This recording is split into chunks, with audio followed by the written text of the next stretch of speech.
Hello everyone. तो जैसा कि लास्ट पार्ट में हमने देखा था कि चेन जी ने मियाओ जिंग को अपने और जैंग के बारे में यही बताया था कि उनके लिए काम करना मैंने बहुत अरसे पहले ही छोड़ दिया था।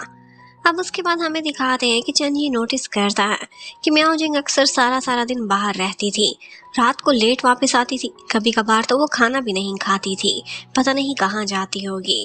लेकिन फिर एक दिन जब वो अपने बिलियर्ड हॉल में बैठा हुआ था तो सरप्राइजिंगली यहाँ मियाओ जिंग आ जाती है। वो वहां पर खड़ी होकर स्नोकर खेल रही थी। एक ट्रेनर था जो उसे सिखा रहा था। चेंजी एकदम जेलस फील करने लगता है और खुद आता है और उसे ट्रेनिंग दे रहा था। अब वो दोनों इकट्ठे खड़े होते हैं, वो उसे खेलना भी सिखाता है और वो लोग एक गेम भी लगाते हैं। अब उसके बाद चेंजी उससे कहता है कि तुम्हारा 1 घंटा पूरा हो गया, चलो निकलो यहाँ से, अगला घंटा मैं रिन्यू नहीं करूंगा। मियाओ जिंग सोचती है कि अगर इस तरह से तुम कस्टमर से बिहेव करते हो तो तुम्हारा बिजनेस नहीं चलने वाला। और फिर उससे कहती है कि मुझे शॉप से तो निकाल ही दिया है, आप घर तक भी ड्रॉप कर दो। लेकिन वो उससे बोलता है आज तो मैं घर ही नहीं जा रहा। वो हर तरह से उसे टीज करना चाहता था ताकि ये तंग आकर खुद ही ये शहर छोड़कर चली जाए। अब फिर से वो घर नहीं जाता बल्कि रात को वहीं पर ही बिलियर्ड हॉल वाले ऑफिस में सो जाता है। नेक्स्ट मॉर्निंग वो देखता है तो वहां पर एक ऑफिसर आया हुआ था चेकिंग करने के लिए और इसके साथ में ऑफिसर जाओ भी था। वो दोनों मिलकर उस बिजनेस के डॉक्यूमेंट सारे चेक करते हैं, वहाँ की सेफ्टी रिक्वायरमेंट्स पूरी हैं कि नहीं। और इसके अलावा वहाँ पर झगड़े की भी एक कंप्लेंट हुई थी, लेकिन ये सारी चीजें एकदम चेंजी कवर कर लेता है। और इन दी एंड पुलिस ये तसल्ली करके वहाँ से चली जाती है कि यहाँ पर कुछ भी इलीगल नहीं हो रहा था। लेकिन हैरत की बात है कि चेंजी और ऑफिसर जाओ दोनों आपस में कोई बात नहीं करते, ऑल्दो पास्ट में दिखाया था कि वो दोनों काफी क्लोज रहे थे। अब इनको भेजने के तुरंत बाद ही चेंजी को एक ख्याल आता है। वो सोचता है कि मियाओ जिंग को अपने घर से भगाने का एक जबरदस्त आइडिया आ गया है। क्यों ना मैं अपने घर को रेंट पर लगा दूं। और बस वो रियल एस्टेट एजेंसी में पहुंच जाता है। वहां जाता है, कहता है कि मुझे कोई टेनेंट चाहिए, जल्दी में चाहिए, भाड़ा चाहे जितना मर्जी दे, मुझे कोई परवाह नहीं, लेकिन जल्द मूव इन कर जाए। और इसके साथ ही उस एजेंट को समझ आ जाता है कि इसके पीछे कोई ना कोई रीजन जरूर है। वो पूछता है आपको मेरी हेल्प किसी और मामले में चाहिए तो भी कर सकता हूँ। और बस यही वो मोमेंट था कि जब चेंजी ने उस एजेंट को अपनी साइड पर कर दिया था एक नाटक करने के लिए।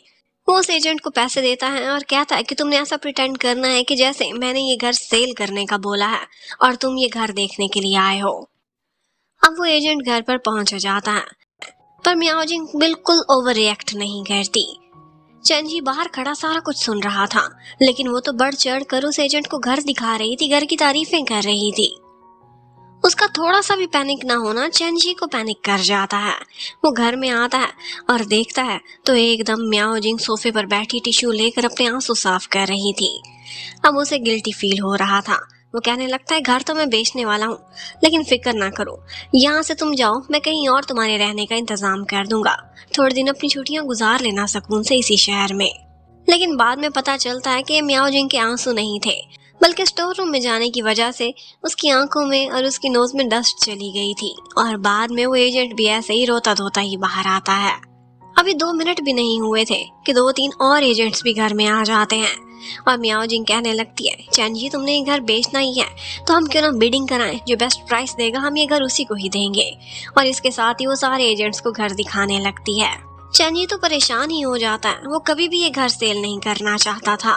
लेकिन एक मियाओ जिंग थी जो तुली हुई थी कि अभी के अभी बिडिंग स्टार्ट करो, हमें कोई रेट का आइडिया तो दो। अब चेंजी क्या करता, सारे वार पलटकर उसी पर ही उल्टे हो गए थे। अब नेक्स्ट सीन में हमें दिखाते हैं कि चेंजी अपने कमरे में था, उसे बाहर से कुछ शोर शराबा की आवाजें आ रही थीं। वो आराम से लेटा रहता है कि कहीं ये मुझे कोई हेल्प कराने को ना कह दे, शायद सेटिंग चेंज कर रही है। लेकिन थोड़ी ही देर बाद मियाओ जिंग अंदर आती है और कहती है मैंने रेट्स का अंदाजा लगा लिया है, हमें बहुत अच्छी 2-3 ऑफर्स आई हैं, लेकिन नए बायर्स जल्द से जल्द मूव इन करना चाहते हैं यहाँ की रेनोवेशन कराने के लिए। तो मैंने सारा सामान पैक कर दिया है, मूवर्स को भी बुला लिया है, चलो बाकी का सामान तुम भी उठाओ, हम निकलते हैं यहाँ से। चेंजी तो हैरान ही रह जाता है। वो कहता है मैंने तुम्हें कब इजाजत दी, वो बोलती तुमने मना भी तो नहीं किया। और फिर इसके साथ ही वो अपनी एक पुरानी स्कूल टाइम की फोटो वहां पर देखती है जो चेंजी ने बहुत संभाल कर रखी हुई थी। वो कहता है मुझे इसकी कोई ज़रूरत नहीं, अब अपनी चीज़ें खुद रखो। लेकिन वो उसे गार्बेज में फेंक देती है और नीचे फेंकने के लिए जा रही थी कि चैन जी के मन को कुछ होता है।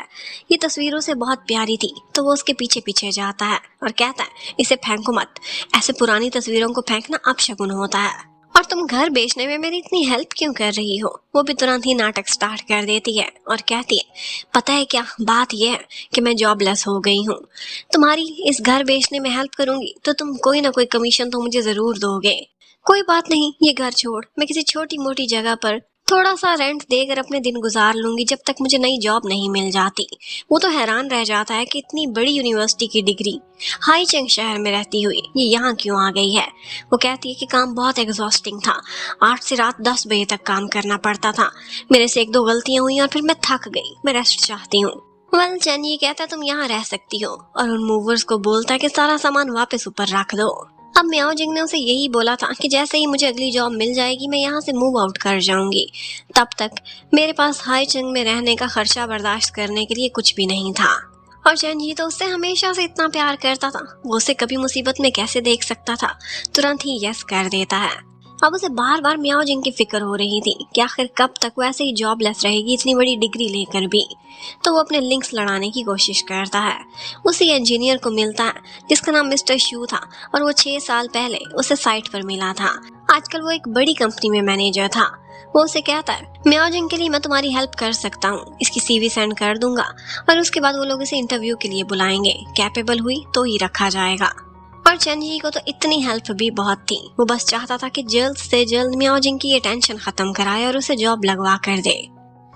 और तो और वो इस फिक्र में भी परेशान हो रहा था कि इतने साल उसने खुद को खुद ही संभाला है यूनिवर्सिटी टाइम्स में, पता नहीं बेचारी ने क्या क्या सहा होगा जब वो इतना थक कर अपने घर की तलाश में वापस आ गई है।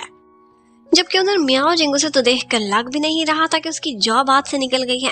वो तो एकदम चिल माहौल में जाकर घर के लिए नया फर्नीचर पसंद कर रही थी। सोफा, कॉफी टेबल, नए कप बोर्ड्स, डाइनिंग टेबल, हर चीज मिनटों में पसंद कर लेती है। और उसके हाथ तो इतनी तेजी से चलते थे कि जब चैन जी घर वापस लौटता है तो उसे पता चलता है कि घर तो नक्शा ही बदला हुआ है। वो मुड़कर दोबारा दरवाजे की तरफ देखता है कि कहीं मैं गलत घर में तो नहीं एंटर हो गया, और इतने में उसे म्याओ जिंग दिखाई देती है। वो कहती है कैसा लगा मेरा जादू? चैन जी कहने लगता है माना तुम्हें यहाँ पर सब कुछ पुराना देखकर डिप्रेशन हो रहा होगा ना, कोई बात नहीं, लेकिन अपनी सेविंग्स को इन कामों पर मत उड़ाओ। और तुरंत ही उसे एक कार्ड दे देता है और कहता है जितना भी खर्चा था इससे निकाल लेना। और सिर्फ इतना ही नहीं बल्कि फर्नीचर को सेट करने में, ड्राइंग को रीड करने में वो उसकी हेल्प भी करता है। अब चैन जी उसे अपने साथ नेक्स्ट डे एक ऑफिस में लेकर जाता है और ये वो जगह थी जहाँ पर मैनेजर शू से रिकमेंड कर रहा था। वो वहाँ पर इंटरव्यू देती है लेकिन वो इतने एटीट्यूड में थी कि उसे देखकर लग ही नहीं रहा था कि वो सीरियसली ये जॉब लेना चाहती है। उसने अपना रेट और अपने ओवर टाइम का रेट बहुत हाई बताया था। अब इन दी एंड मैनेजर शू चैन जी से सॉरी कर लेता है और जब म्याओ जिंग आती है तो उसे बताता है कि तुम्हारा भाई तुम्हारी बहुत केयर करता है। बहुत सालों पहले जब तुम्हारा एडमिशन हो रहा था तो इसने सारी रिसर्च तुम्हारे मेरिट से रिलेटेड मुझसे ही कराई थी और ये तब भी तुम्हारी केयर करता था और अब भी करता है। अब वो ऐसी बातें कर रहा था तो चैन जी तुरंत ही मैनेजर शू को वहां से भगा देता है। पर म्याओ जिंग को इतना पता चल गया था कि आज भी चैन जी उसकी केयर कर रहा है। लेकिन इस मोमेंट पर चैन जी अपनी लाइफ में कुछ बड़े बड़े फैसले ले रहा था। वो अपना बिलियर्ड हॉल बंद कराता है क्योंकि इसकी रजिस्ट्रेशन और इसके अकाउंट्स के साथ थोड़ी बहुत गड़बड़ थी। वो पूरी तरह से अपने काम को लेजिटिमेट करना चाहता था, इसीलिए यहाँ पर एक स्नोकर एकेडमी बनाने का फैसला करता है।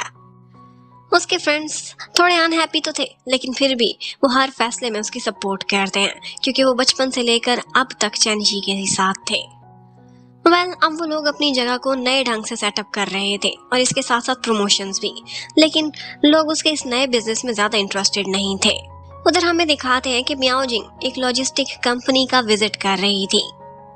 उस कंपनी का नाम हाओ यून लॉजिस्टिक्स था और यहाँ पर वो चोरी छुपे कुछ फोटोज भी बना लेती है और वहाँ की कुछ इन्फॉर्मेशन निकलवाने की कोशिश कर रही थी। Thank you for watching, bye bye.